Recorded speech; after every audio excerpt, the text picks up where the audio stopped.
Right, here with Martin Walker, committee man amongst other things at Newton Aycliffe Football Club. Martin, first question. You were tasked with bringing a big name friendly to the club this summer after two previous successes with Darlington 2010, 2011.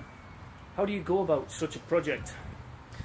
Well, obviously we ask as many clubs as we can in the hope that we can try and get one or two of the big North East clubs to come here, and that involves asking some of my contacts at other clubs like Middlesbrough, Newcastle and Sunderland, obviously Darlington, Hartlepool. The hope is that you get one or two. Thankfully we got one of the biggest clubs in the North East, Sunderland, and it's fantastic for us, and we're really looking forward to it. So you've gone off, you've secured Sunderland. What's your next step after that? How do you go about letting people know that Sunderland are coming to town? What work does that entail? Well, there's quite a lot of work actually involved in communicating the game to people through the various media channels that we use, not just newspapers but websites, Facebook, Twitter. We've got a team of people that have been working on this.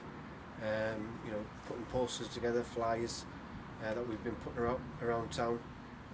Glenn Robertson, our programme and website editor, has been working hard on interviews with people. Yourself on plugging the game on Facebook and Twitter. So yeah, there's lots of work that's been going on behind the scenes just to generate interest, just to keep people informed of it, and keep sowing the seed to people that we're actually playing Sunderland, and just to try and sort of drum it up as much as we possibly can. And earlier in the week, we saw you talking to none other than Kevin Ball. Did you just bump into him down the town for a chat, or how did that come about? No, well, I used to work with Kevin when I used to work at Sunderland Football Club, and I set the interview up through him and the media department at Sunderland. They were very kind in letting me visit the training ground to speak to Kevin. Just to sort of talk about the game, and it enables us to then talk the game up and to sort of increase awareness of the game. And obviously Kevin's a Sunderland legend. A lot of Sunderland fans sort of hold him in very high regard, and to get an interview with the development coach, who's such a legend at the club, adds a bit of clout to the game, adds a bit of weight to it. Hopefully, grabs the attention a bit more, and hopefully it'll put a few more on the game, which is, at the end of the day, that's what we're trying to do. Right, come Friday then, Martin, all the hard work's done. What do you hope to see come to fruition on the night of the game? Well, at the end of the day, what we want to see is a record crowd. Our record crowd is 1,307 Darlington a couple of years ago, and all the work that we're doing building up the game is to get a big crowd, record crowd, as many people in as we can get. It's our biggest one of our biggest fundraisers of the season, and set us up nicely, hopefully at the start of the new league season. So we want to just see as many people in here as possible. For Sunderland fans, it's the first time ever that they'll see Sunderland play in Newton Aycliffe, and for Aycliffe fans and for people in Aycliffe, it's the best opportunity they've got of coming to support the local club. If there was ever a time to come and see your local team play, it's now.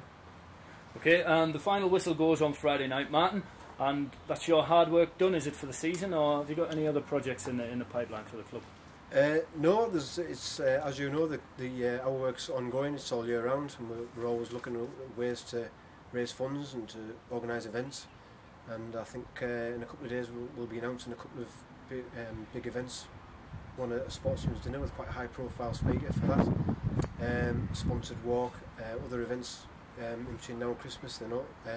Christmas comedy night in December, and all sorts of things throughout the year, off the field events that we're going to be raising throughout the year to raise as much money as we can. So no, we get Friday's game out of the way, and there's still lots to do. And finally, Martin, Friday's game. After all the hard work you've put in over the last couple of months, it's also your sister's wedding on Friday. Do you think she'll understand when you don't turn up? She's not speaking to me because I've already told her I won't be there, unfortunately, on Friday.